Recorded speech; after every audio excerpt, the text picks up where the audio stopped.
बैठना और हम परमेश्वर का वचन को भक्ति के साथ सुने, ताकि हमारे जीवन में आज की आराधना में आने के द्वारा, संगति आराधना प्रार्थना करने के द्वारा हमें बहुत आशीष प्रभु दे।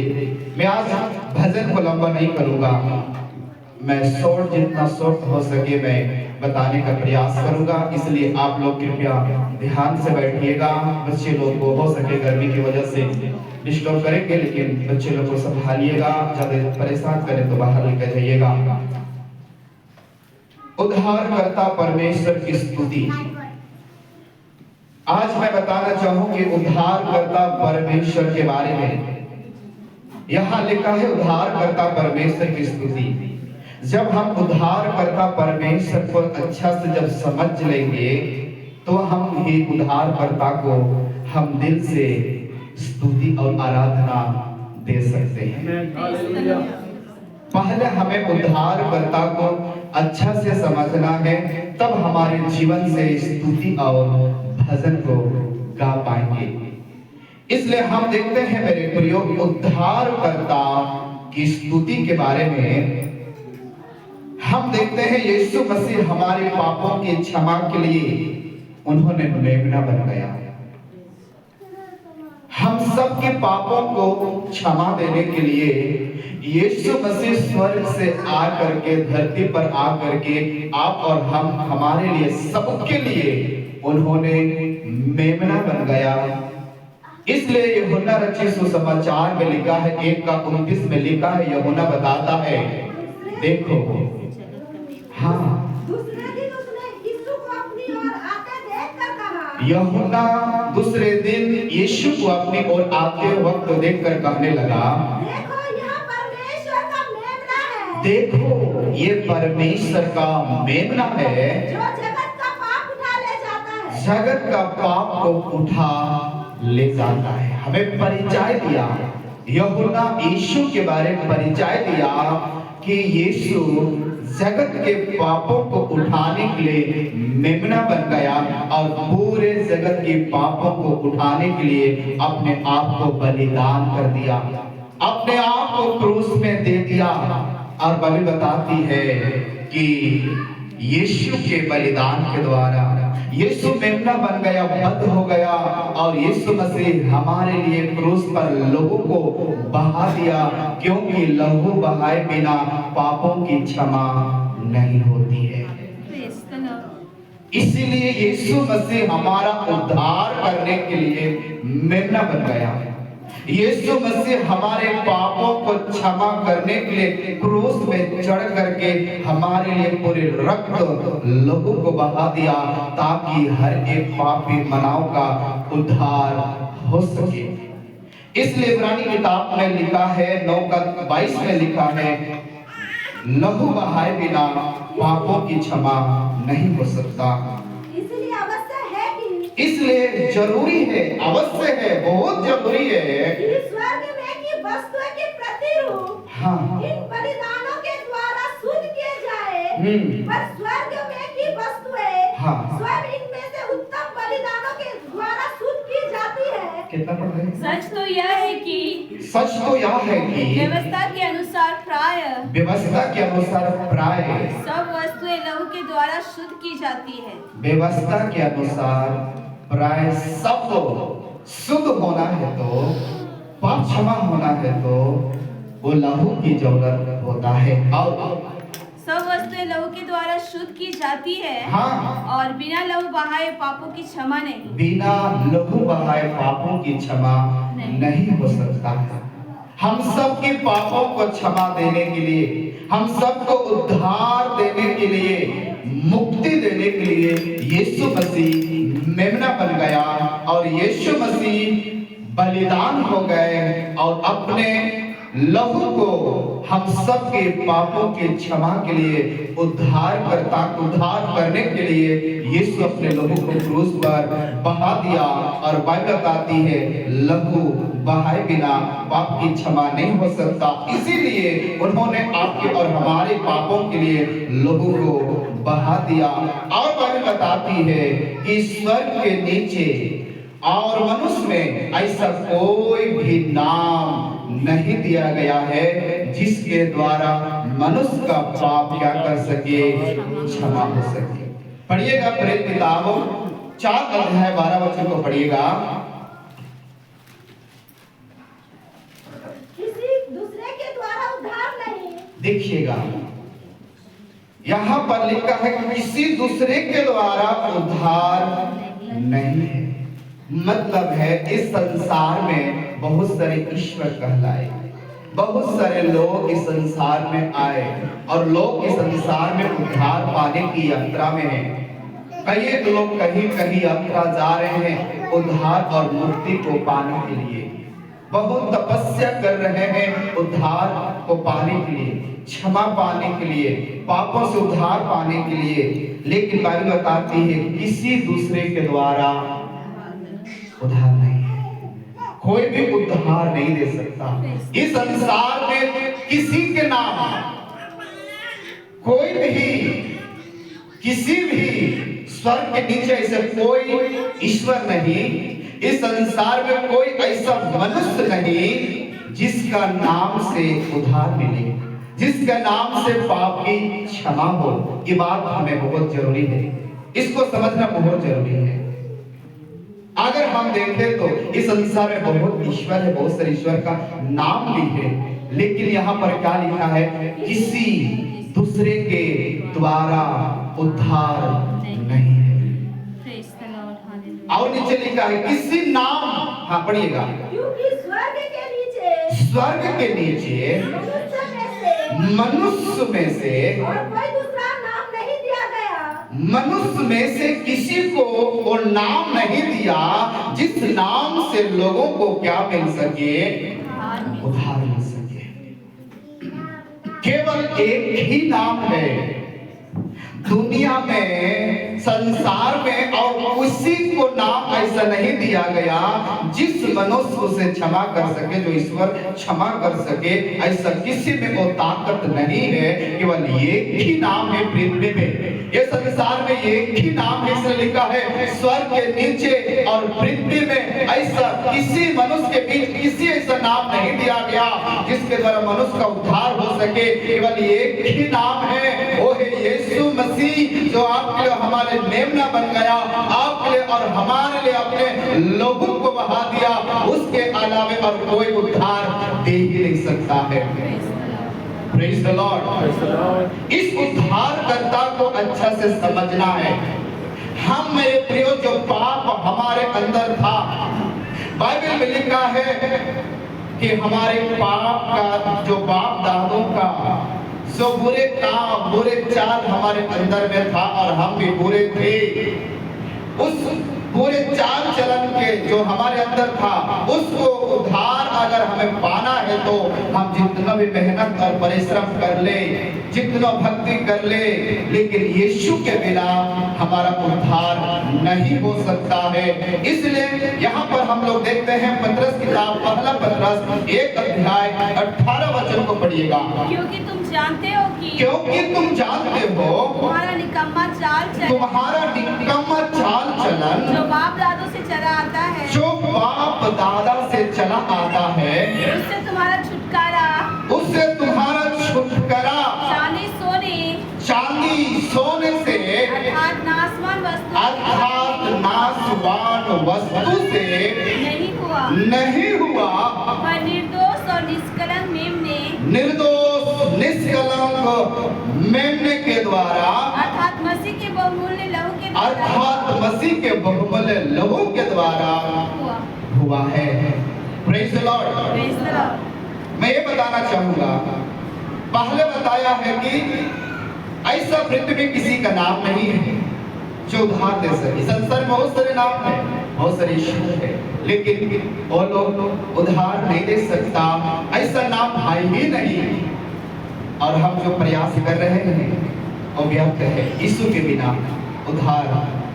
इसलिए मेरे प्रियो यहाँ पर लिखा है नाम भी नहीं है और कोई वस्तु भी नहीं है। ऐसा कोई भी वस्तु नहीं है, सोना भी नहीं है, चांदी भी नहीं है। ऐसा दुनिया में उद्धार पाने के लिए ऐसा कोई वस्तु को देकर उद्धार नहीं पा सकते। धन दौलत के द्वारा कोई भी संपत्ति उधार नहीं कर सकता है। इसलिए बाइबल में लिखा है दुनिया में तू सब कुछ कमाएगा, सब कुछ पाएगा, लेकिन तुम प्राण को खो देगा तो तुम्हारा क्या लाभ होगा।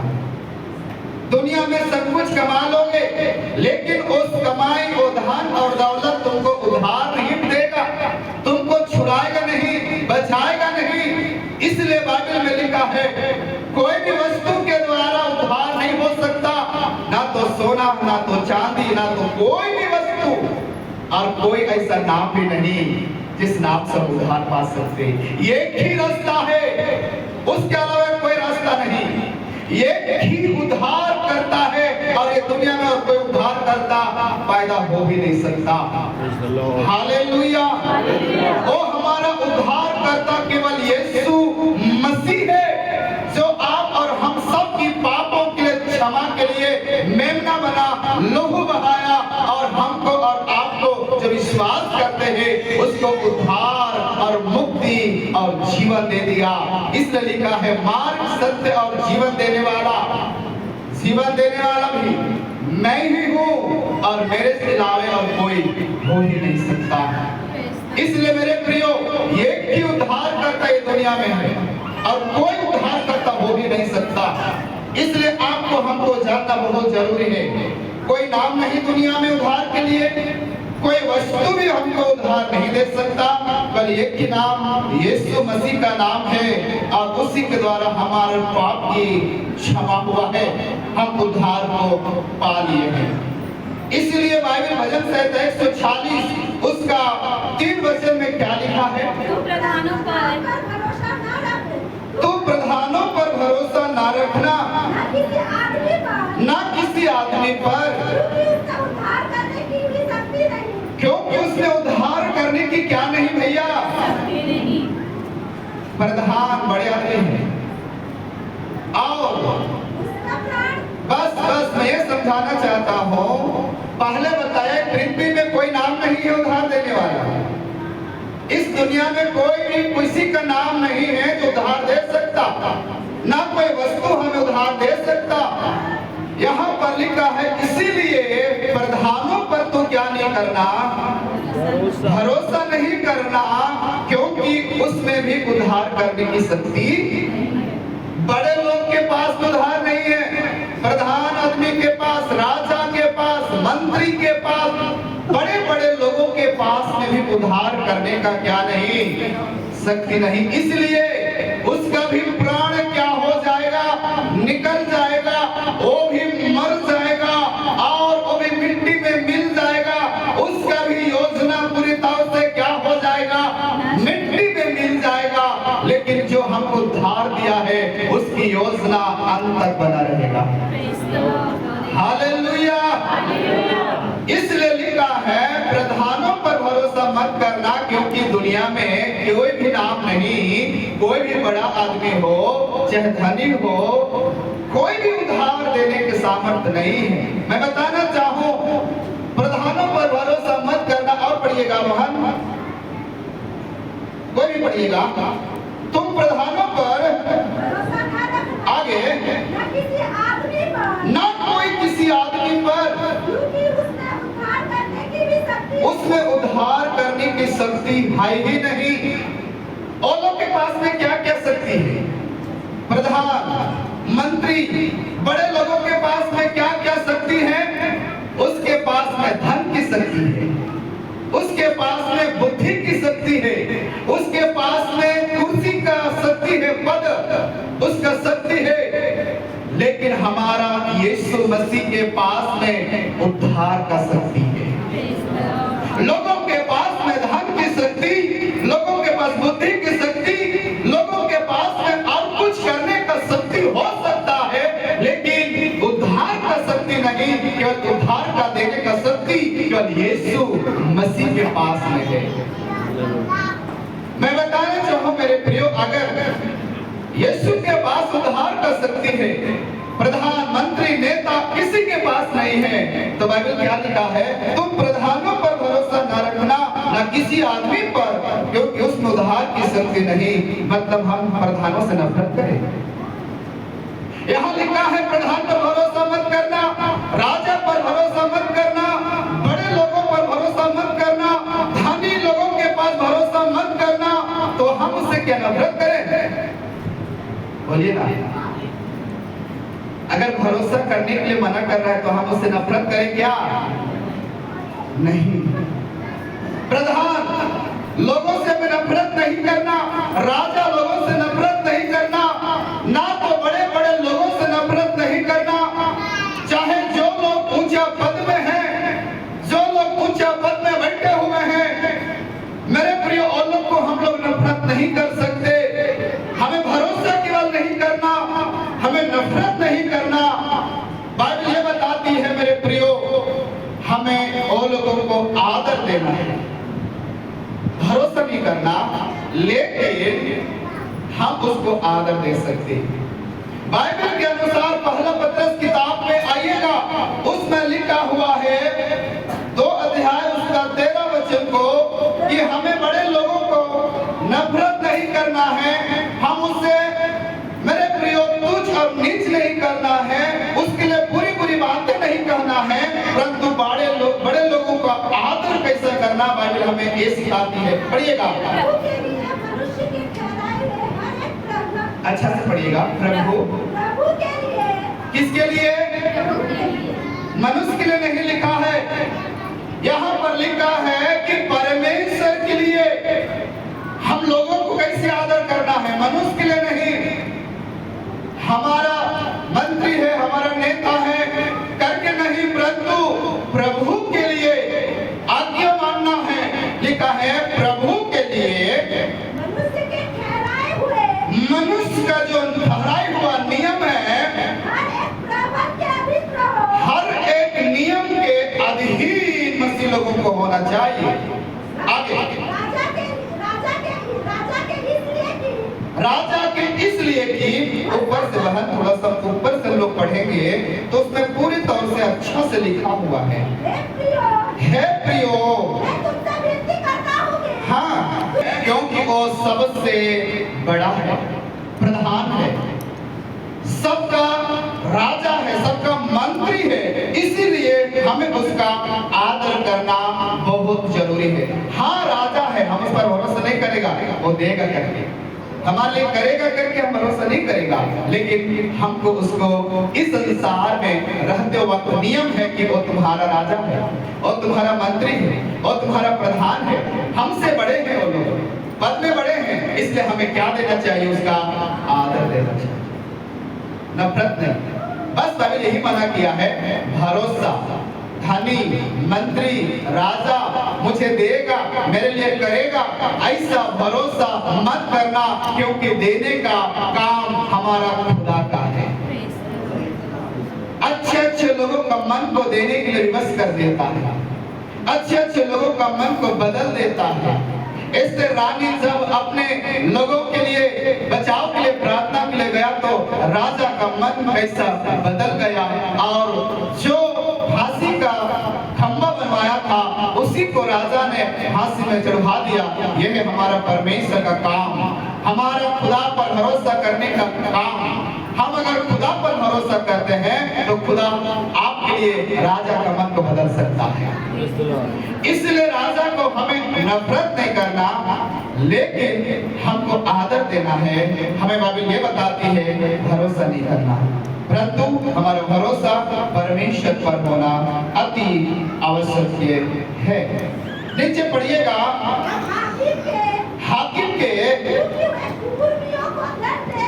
हाकिम लोगों का इसलिए हमें आदर करना है क्योंकि कुकर्मियों का, पढ़िए ना, और सुकर्मियों की प्रशंसा के लिए उसके भेजे हुए हैं, क्योंकि करने के द्वारा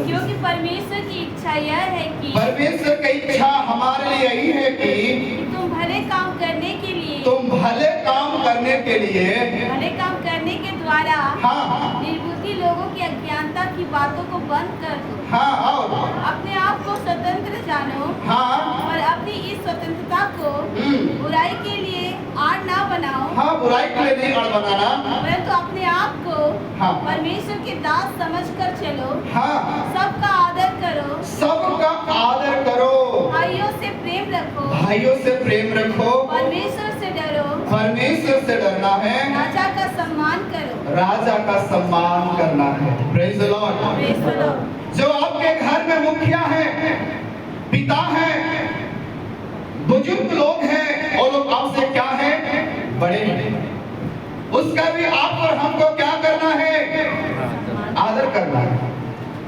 मेरे प्रियो, हमारे घर में कोई बुजुर्ग लोग हैं, आपसे बड़े हैं, माता है, पिता है, चाहे वो जैसा भी हो, अनपढ़ हो, ज्ञानी नहीं हो, कुछ नहीं कर पा रहा है, कोई बात नहीं, लेकिन आपसे बड़े हैं, इसलिए आपको, आपसे बड़े हैं तो उसको आदर आपको घर में देना चाहिए। आप अपने माता पिता को आदर दो, बड़े लोगों को आदर दो, और आपसे भी बड़े मंत्री, नेता, प्रधान, ये लोग हैं, उसका भी हमें आदर देने के लिए कहता है। जो आपसे ऊंचा पद में है, उन लोग को सबको सम्मान दो, सबको आदर दो। बाइबल हमें मसीह लोगों को यही सिखाती है।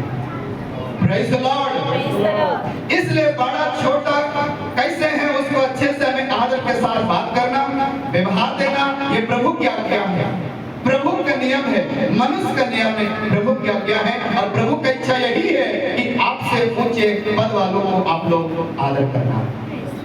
मैं आप लोगों से बहुत हो सके, कई लोग से छोटा हूँ, कई लोग से बड़े हूँ, लेकिन आप लोग बड़े लोग भी इस पद में आने के कारण आप हमें आदर करते हो। इसी तरह से हर एक लोगों को जो आपसे बड़े हैं पद में, उसको आदर दो, ताकि प्रभु की आज्ञा आप मानने से प्रभु आपको और भी आशीष दे पाए। हालेलुया। आइए हम लोग पढ़ेंगे, जल्दी से पढ़ेंगे, 4 वचन को पढ़िएगा। उसका भी प्राण निकलेगा। इसलिए बाइबल लिखा है, इस संसार में किसी मनुष्य उधार नहीं दे सकता, कोई नाम नहीं दिया गया, कोई भी वस्तु आपको उधार नहीं दे सकता, सोना हो, चांदी हो, कोई भी ऐसी वस्तु आपको उधार नहीं दे सकता, बचा नहीं सकता है। इसलिए उस पर भरोसा मत करो, और उसका भी प्राण निकलेगा, वह भी मिट्टी में मिल जाएगा। उसी दिन उसकी सब कल्पनाएं नष्ट हो जाएगी। जो कुछ कल्पना किया है, जो कुछ भी उसने योजनाओं को बनाकर रखा है, एक दिन मर जाएगा और उसकी योजना भी मिट्टी के साथ दफन हो जाएगा। लेकिन मेरे प्रिय, उसका भी प्राण निकलेगा। ऐसा लिखा, मंत्री, नेता, बड़े लोग, सबको प्राण निकलेगा, उसकी योजना मिट्टी में मिल जाएगा। हमारा प्रभु यीशु का भी प्राण निकला है, वो भी मरा है, लेकिन उन्होंने मर कर तीसरा दिन जी उठा, आज उसका कब्र खुला हुआ है। और हमारा यीशु मसीह वो प्राण त्याग दिया, प्राण निकल गया, वो मर गया, लेकिन तीसरा दिन जी उठा और हमारे लोग में जिंदा करने का शक्ति रखता है। मिट्टी में मिला हुआ लोगों को भी वो मिट्टी से फिर से दोबारा जिंदा करने का सामर्थ रखता है, क्योंकि लिखा है, पुनरुत्थान और जीवन मैं हूँ। अगर जो कोई विश्वास करके मर जाता है, फिर भी मैं उसे जिला उठाऊंगा। यह है हमारा खुदा, यह है हमारा उद्धारकर्ता, यह है हमारा परमेश्वर, जिस पर हमको भरोसा रखने के लिए प्रभु कहता है। जिसने मर कर के जी उठा और मरे हुए को जिंदा कर सकता है, वही खुदा पर हमको भरोसा करना। जो लोग मर कर अपने को जिंदा नहीं कर सकते, मर कर उसने अपनी योजनाओं को पूरा नहीं कर सकते, उस पर नहीं, परंतु जिसने मर कर भी जी उठकर उसकी योजना को पूरा कर सकता है, उस खुदा यीशु है, उस पर हमको भरोसा करना है, ताकि हमें वो जिला उठाए और प्रभु की महिमा के हम इस्तेमाल कर सके। आइए हम देखते हैं मेरे प्रियो, 2 वचन को पढ़ दिया, भजन 146 उसका 2 वचन को पढ़ के हम सब करेंगे। मैं जीवन भर यहोवा की स्तुति करता रहूंगा, जब तक मैं बना रहूंगा, तब तक मैं अपने परमेश्वर का क्या करता रहूंगा, भजन गाता रहूंगा। ये हमारा कर्तव्य को दिखाता है। भजनकार क्या करता, मैं जब तक बना हूं, जब तक जीवित हूं, जब तक मैं मरता नहीं, तब तक मैं अपने कर्तव्य को क्या करता रहूंगा, पूरा करता रहूंगा। आपका कर्तव्य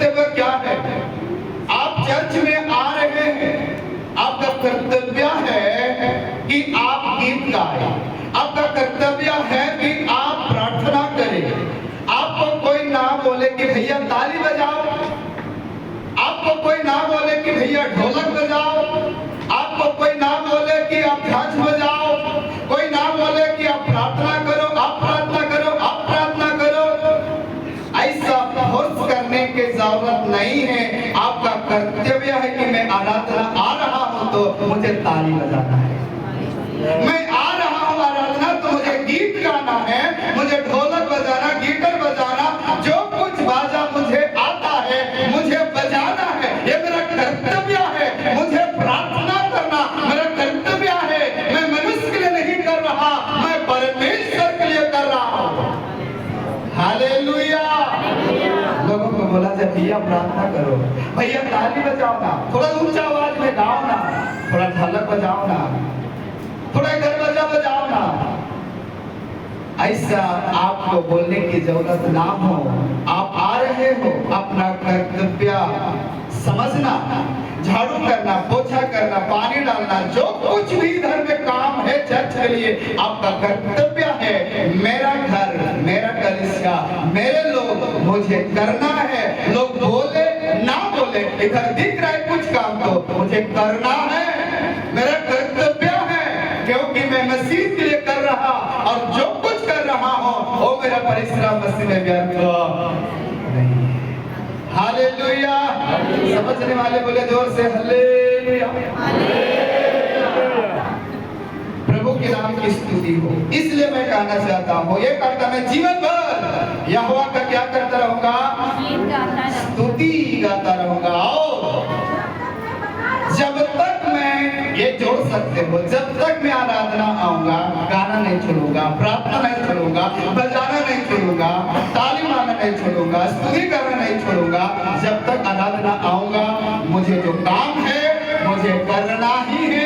मेरा कर्तव्य है करके आपको बिना बोले भी आपको जो जिम्मेदारी दिया गया है उसको आप ईमानदारी से करते रहना। Praise the Lord. हालेलुया। आगे बोलने की जरूरत नहीं होगा, है ना? प्रार्थना करो करके, ताली बजाओ करके, जोर से गाओ करके, बाजा बजाओ करके, आपको बोलने की जरूरत नहीं होना चाहिए, क्योंकि हम सब शिक्षित लोग हैं, वचन को समझने वाले लोग हैं, हम आज्ञा मानने वाले लोग हैं, इसलिए आगे बोलने की जरूरत नहीं होगा। मैं इस विश्वास करता हूँ आप लोग अपने कर्तव्य को निभाना है। आप मनुष्य के लिए नहीं, परमेश्वर के लिए करते हो। हालेलुया। इसलिए लिखा है मेरे प्रियो, मैं जीवन भर जब तक जीवित हूँ, मैं जीवन भर प्रभु की स्तुति करता रहूंगा। जब तक मैं बना रहूंगा मैं गाऊंगा, बजाऊंगा, नाचूंगा, जो कुछ करने का है मैं करूंगा। आज वाइफ प्रोग्राम भी है, कुछ लोग पीछे हो रहे हैं, लेकिन मैं कहना चाहूँ वाइफ प्रोग्राम भी एक सेवा है, एक महिमा है, एक स्तुति है, एक आराधना है, एक प्रभु के नाम को ऊंचा करने का है। उसमें भी शामिल होकर के हमको आगे बढ़ना है, ताकि हर समय हमारे जीवन से प्रभु की इच्छा क्या हो, पूरा हो। हालेलुया। Praise the lord. प्रभु को हम धन्यवाद करते हैं। मैं विश्वास करता हूँ आज की भजन के द्वारा प्रभु बहुत आशीष दिया होगा। आप आराधना में आते हो,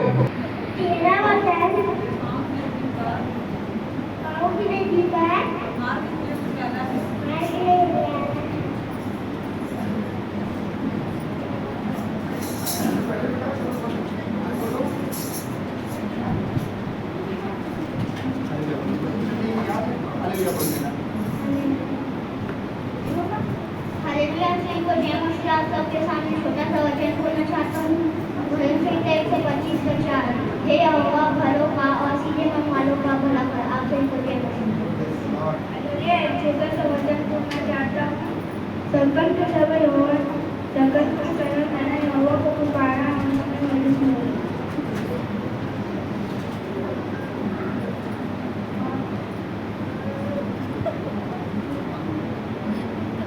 आपके सामने छोटा सा वचन बोलना चाहता हूँ। भजन संहिता 120 का 1। संकट के समय मैंने यहोवा को पुकारा और उसने मेरी सुन ली। आपके सामने वचन बोलना चाहता हूँ।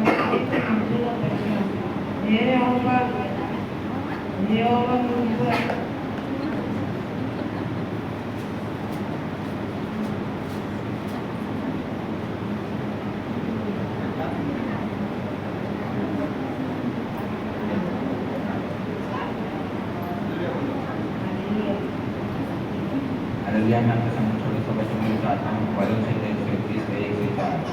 मैं अपने आंखें वर्गों के लगा को पैसा कहाँ से मिलेगी मेरे साथ योगा की वजह से मिलेगी तो आकाश में बिजली के बंदर वह तेरे बाणों को टलने ना देगा तेरा रक्षक कभी ना उगेगा सूर्य इजराइल का रक्षक जहाँ उगेगा वहाँ सोएगा। मुझे आप सबको जानना से आपके सामने छोटा सा वचन बोलना चाहता हूँ। भजन संहिता 119 का 72 तेरी दी हुई व्यवस्था मेरे लिए हजारों की और करोड़ों से उपलब्ध है।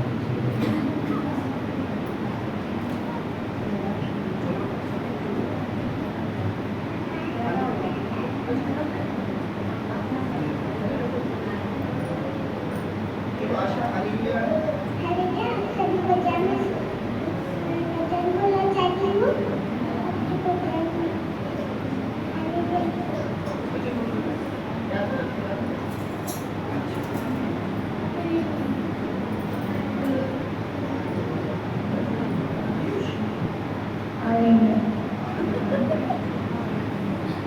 आपके सामने छोटा सा वचन बोलना चाहती हूँ। हे मेरे मन यहोवा, हे मेरे मन यहोवा को धन्य कह और जो कुछ मुझ में है